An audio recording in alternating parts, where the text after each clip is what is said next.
Que história é essa que imigrantes que faltarem a uma audiência num tribunal podem ser deportados automaticamente? Que decisão é essa? É importante para vocês acompanharem nesse vídeo de hoje.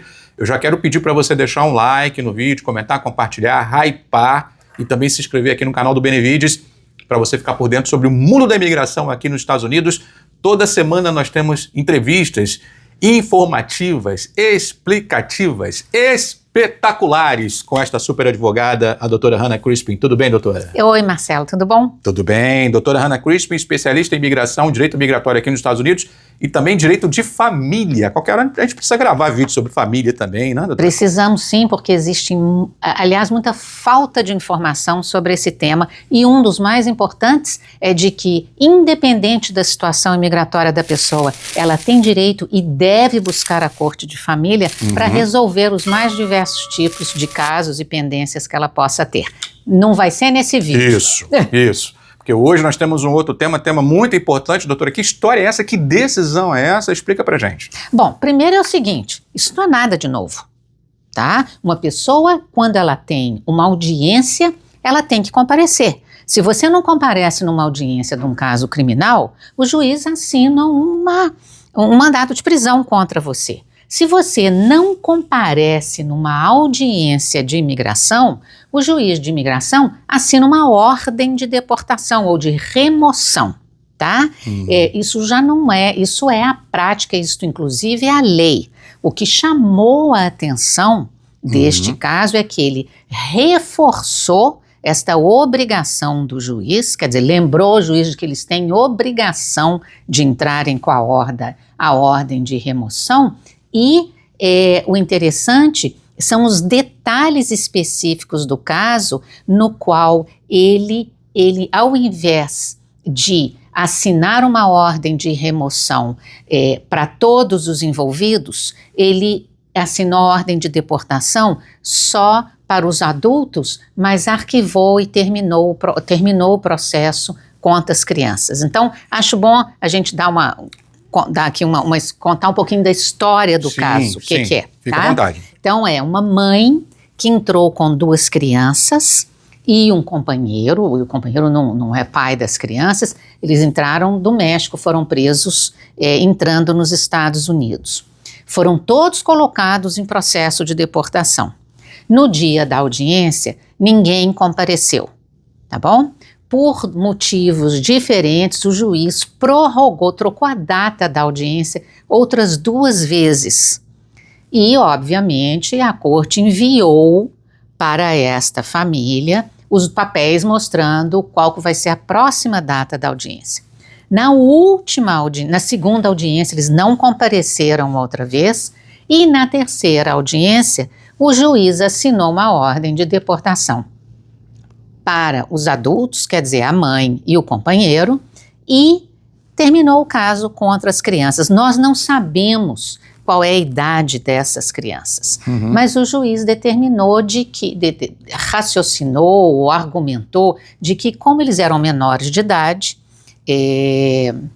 não foram eles que decidiram não comparecer à audiência.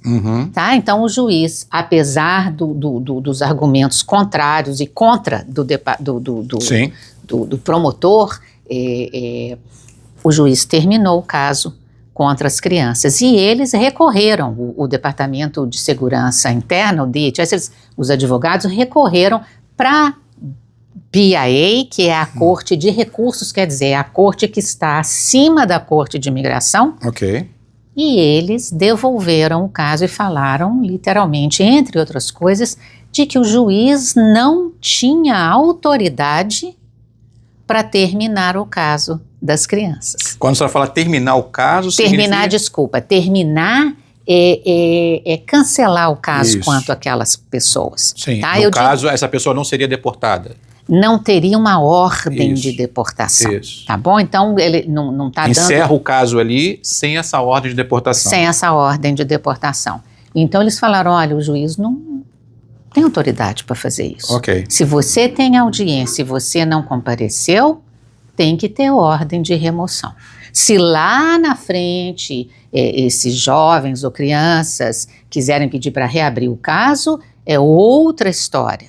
Mas o juiz sozinho não tem autoridade para fazer isso. Porque parece que a orientação é de que esse imigrante que faltou a uma corte, ele seria deportado automaticamente, doutor? Como é que seria isso? Bom, não é deportado automaticamente, porque você ser deportado, você vai... Tem que passar por um processo. Tem que ser pego, tá? Agora, o que o juiz faz, gente, é pegar um papel que eles têm lá em todas as pastas dos casos, e colocam lá o xizinho no quadradinho de que houve audiência, a pessoa foi devidamente notificada e não estava presente. E porque ela não estava presente, o juiz assinou uma ordem de remoção, uma ordem de deportação. Quer dizer, se lá na frente essa pessoa for parada pelo ICE, ela já tem ordem de deportação. No caso de um policial local que não seja do ICE, isso também fica no arquivo também desses? Bom, a questão é se os policiais locais ou estaduais têm acesso às informações do ICE, né? Nós vamos cair no que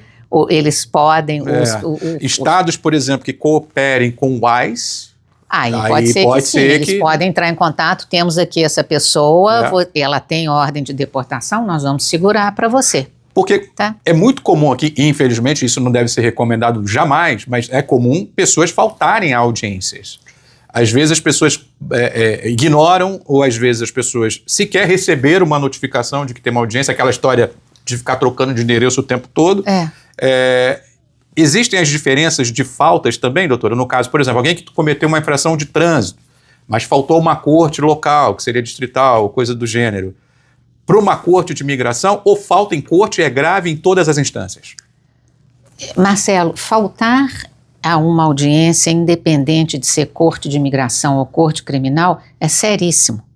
Porque se você tem uma corte de eu fui parado dirigindo sem habilitação, se você não comparece nessa audiência, vai ter um mandado de busca e apreensão contra você, um mandado de prisão, tá? Você dá o azar depois que você, por exemplo, é detido pela imigração ou pelo ICE, você não consegue nem pedir a fiança por causa dessa ordem de deportação. Desculpa, essa ordem, esse mandado de prisão que tem lá de um caso antigo. Então, gente, não, essa coisa do que eu não sabia, eu tive um papel e depois eu mudei, eu não fui olhar, isto é um grave erro que as pessoas cometem. Isso não pode ser utilizado como justificativa, né? Absolutamente Mesmo não. que, de fato, a pessoa em boa fé não tenha recebido, mas para a lei não vai funcionar. Vamos lá. Se você recebeu um papel e você foi parado e falaram para você, nós vamos te mandar um documento depois, é o interesse seu.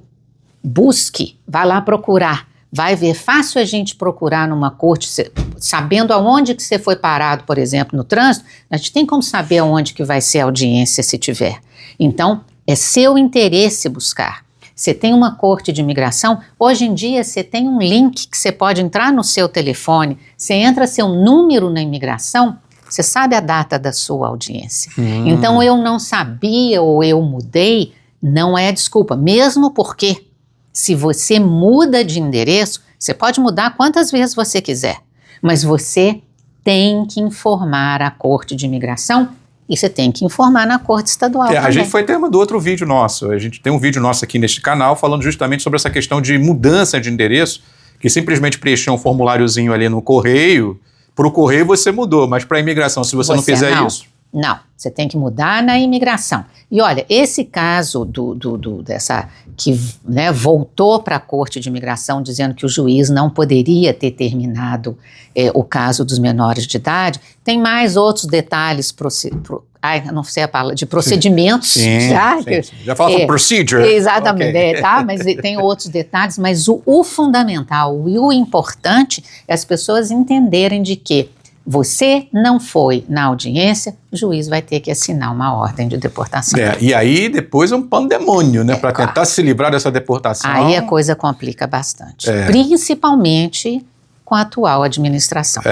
Porque faltar a corte aqui é algo realmente gravíssimo. E aí, se de repente é algo que você possa imaginar, mas foi só uma infração de trânsito, mas tem que ir lá. Se for marcado lá comparecimento no tribunal, você tem que ir lá, nem que seja só para pagar multa, mas não ir, aí a pessoa entra numa lista de procurados. Né? Exatamente. Exatamente. É terrível. Muito bem, minha gente, olha, aqui você sempre vai ficar muito bem informado a respeito desses meandros jurídicos aqui. Gente, é muita coisa, hein? É muita coisa, por isso que você precisa de uma orientação jurídica e nós contamos aqui nessa parceria maravilhosa com a doutora Hannah Crispin. Então, se você tem alguma pendência jurídica, de repente, se você quiser fazer alguma pesquisa sobre o seu passado, se tem algo que ficou para trás que você acha que estava resolvido e tudo mais, entre em contato com o escritório Crispin Law. O telefone vai ficar fixado aqui no comentário deste vídeo. Você, inclusive, também pode seguir a doutora Hannah em suas redes sociais, lá no @CrispinLaw, no Facebook, também no Instagram. Então é fundamental você saber como é que está a sua situação hoje, porque às vezes você acha que tem uma coisa, aquilo ali ficou para trás. Muita atenção com isso. Mais do que nunca. É importantíssimo, viu? Porque o que ficou para trás, hoje em dia, pode causar um problema seríssimo, mesmo que não tenha causado durante milhões de anos. Até quem tem green card hoje em dia está passando por questões quando voltam, né? Vai para o Brasil e volta na imigração aqui, vai para a salinha, porque tem lá, às vezes, um DUI de 10 anos atrás. Tem que olhar tudo direitinho. Eles vão olhar, certamente. Doutora Hannah Crispin, mais uma vez, obrigado, minha querida. Até a próxima. Eu agradeço sempre a sua participação. Reforçar, deixar like, comentar e se inscrever aqui no canal do Benevides.